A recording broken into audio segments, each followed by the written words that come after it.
Welcome to the Michigan Travel Show, a kaleidoscope of stories about the people, places, and events that shape our great state.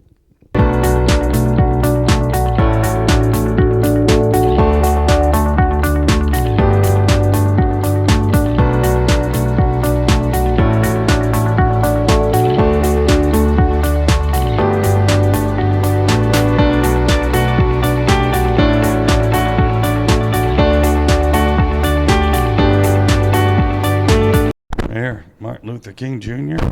National Historical Park. Things have been restored over the years here. We're going to go inside because there's only 30 more minutes before the center closes, and then we will see some of the stuff outside. Getting into the lobby here, and then we'll do a quick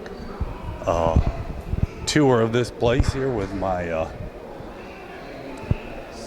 little camera here and see all the cool things. It was definitely a history place here. I remember watching all this on TV back in the 60s when I was just a kid. Turbulent times back then. Martin Luther King was not the only person assassinated. John Kennedy. It was a crazy time. There's a little larger map here. Martin Luther King Jr. National Historical Park and Preservation District. See a few of these outside after I do a quick tour through here. It is no longer a choice, my friends, between violence and nonviolence. It's either nonviolence or non-existence. This is what propelled Martin Luther King to worldwide prominence. For change, this was looks like the reflecting pond in New York City. In Washington, D.C., but they marched for jobs and all. A lot of marches in the 60s for social change. I remember watching on TV. Brings back a lot of memories. This is right. We have waited more than 340 years for our constitutional and God-given rights. I guess it is easy for those who have never felt the stinging darts of segregation to say, wait. But when you have seen vicious mob lynch your mothers and fathers at will and drown your sisters and brothers at whim, when you are harried by day and haunted by night by the fact that you are a Negro, living constantly in tiptoe stands, never quite knowing what to expect next, and plagued with the inner fears and outer resentments, when you're forever fighting a degenerating sense of nobodiness, then you will understand why we find it difficult to wait. Martin Luther King, April 16th, 1960. They have TVs talking about what happened then. Like I said, many for whites only, the segregation stuff, the Ku Klux Klan. So this is what it was. This was the King family's existence. His mother was from a successful minister. His father was a sharecropper's son, so he worked the fields also. So, kind of crazy. Now, this is a living history museum, to say the least. Quick wall of the things he did. In 55, he got a doctorate. Harassed by the police with the bus boycott. Met with President Eisenhower in 58. Rather go to jail than for loitering. Went to India to study Gandhi's technique of nonviolence resistance. That was in 1959. That was pretty important back then. This is outside, looking at everything outside. In 60, he was arrested at a department store with 50 others. Albany, Georgia, for a mass protest. Is arrested there with 700 others. Spends time in Albany, Georgia. Meets with President Kennedy. Writes letter from Birmingham with solitary confinement for organizing. I have a dream from the steps of the Lincoln Memorial to a crowd of 250,000. Probably one of the biggest crowds ever in American history for anything. He was named Man of the Year in Time magazine.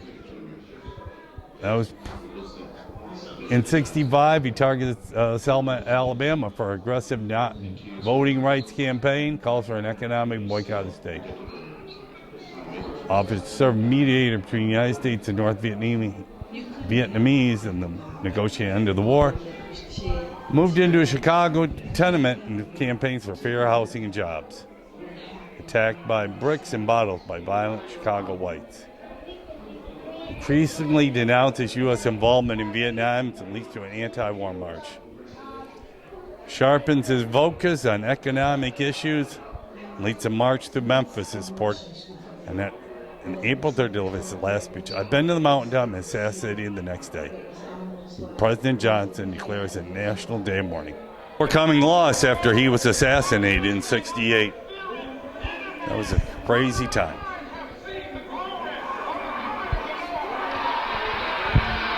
That's one of his last speeches. This here was a march symbolizing all the marches in America during the 60s. White, blacks, handicapped, all the people who were at the bottom who have to fight for their rights. Liberty trains for liberty. Responsibility is the first step in responsibility is the first step in responsibility. A couple of quotes. It takes two to speak the truth. One to speak and another to hear. Henry David Thoreau. Who is decide which color is the most pleasing to God? Frederick Douglass. The North Star in the heavens. He meant I should be free. Harriet Tubman. Another quote. When I liberate myself, I'm liberating other people. Franny Lou Hammer. So this long picture, the March for Change, was the August 28, 1963. The March on Washington for Jobs and Freedom began at the Washington Monument, marching along both sides of the half-mile reflecting pool and ending at the base of the Lincoln Memorial. There are several human rights there who spoke throughout the day.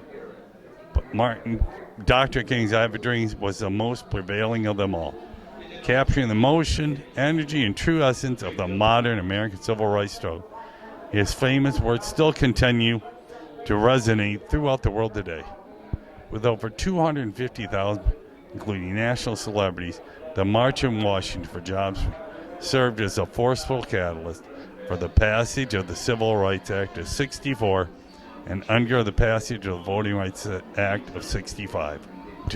So now we are in the Carter and King wing of this museum. And of course, Jimmy Carter, who was president from 76 to 80, who was a true humanitarian. He, where it really showed how much of a humanitarian he was after he left office. He helped build houses for years. And the 39th president, and he was tried to serve for world justice, peace, and human rights. As Martin Luther King, the ultimate measure of man is not where he stands in moments of comfort and convenience, but when he stands at times of challenge and controversy.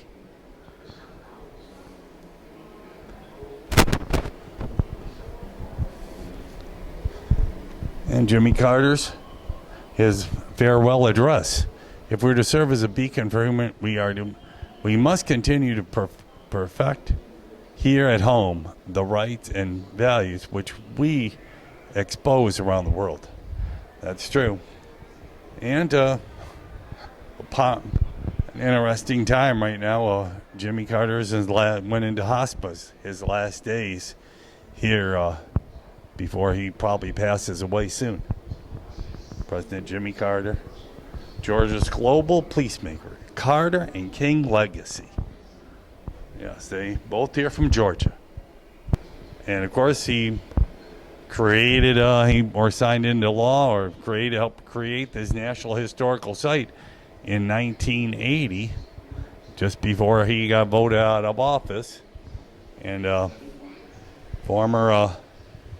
this is Senator John Lewis. Yep. Remember, he's always in Washington, congressman. He's congressman, not a senator. But anyway, he's done a variety of things in Washington. And, of course, the national parks, which we're at one here. President Jimmy Carter from 77 to 81.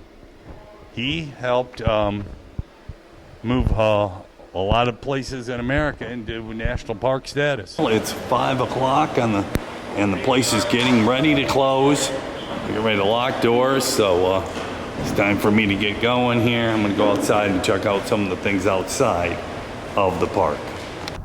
There it is, Coretta Scott King. She helped get this place going back then. Kind of cool. 1, 2, 3. Okay, well, this is Martin Luther King I Have a Dream World Peace Rose Garden. Established in 1992. Inspiration Messages of Peace. Well, here's a frontal view of Ebenezer Baptist Church. Big church. Definitely filled on every Sunday. Like I said, right next to the Visitor Center, Martin Luther King Jr. National Historical Park. And we'll check out a few other things across the street. They have some things. We'll see the main sign here. It was the old Ebenezer Baptist Church, which is probably still used. They've done some renovation, but now across the street they have a new one that's been built. But this was the original right there. Definitely a small church, but by back standards back then, that's what it was. That's where it all kind of started for Martin Luther King. Yep, the world of Martin Luther King revolved around Ebenezer Baptist Church. That's where it all started for when he was a young man, and then it kept going from there. So we're here on Auburn Street, and this is where the black community was, and they said this is where the blacks could feel free from racial harassment. It was kind of their part of town.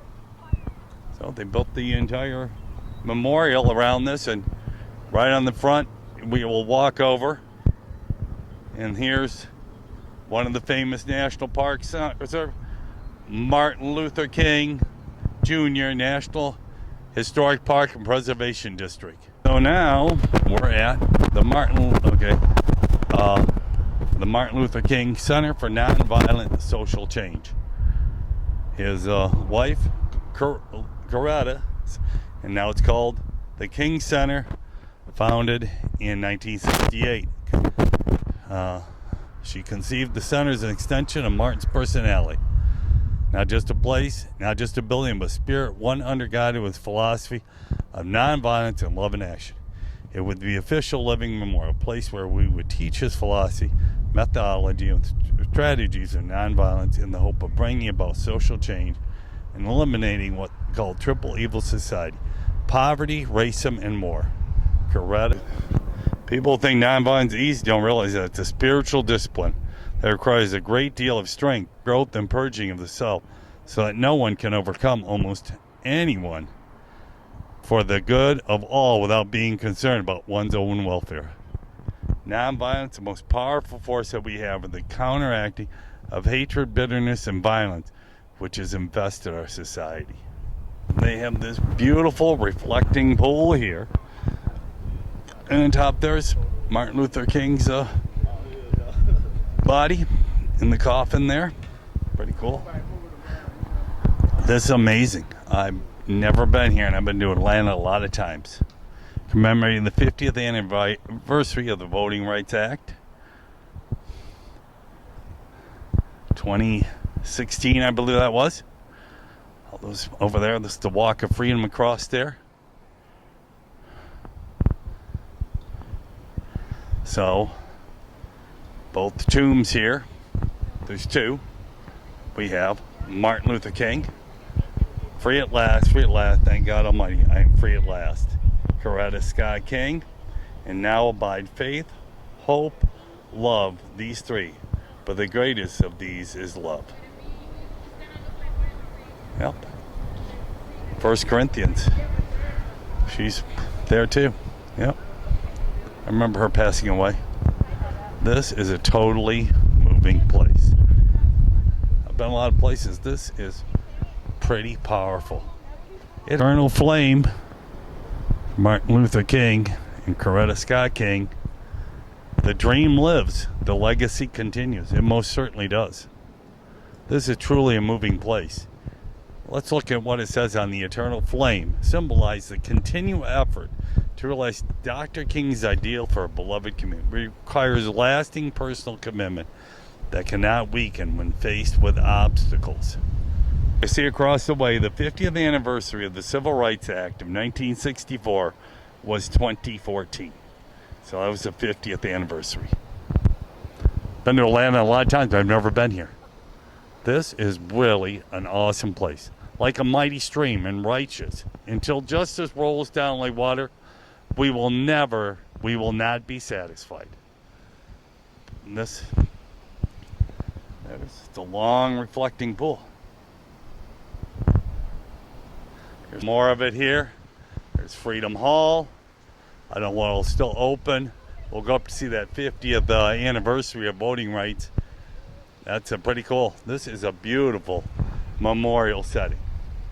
I am totally impressed. It is something. Never been here, but once again, the National Park Service, as I always say, the untold story of American history, the National Park Service.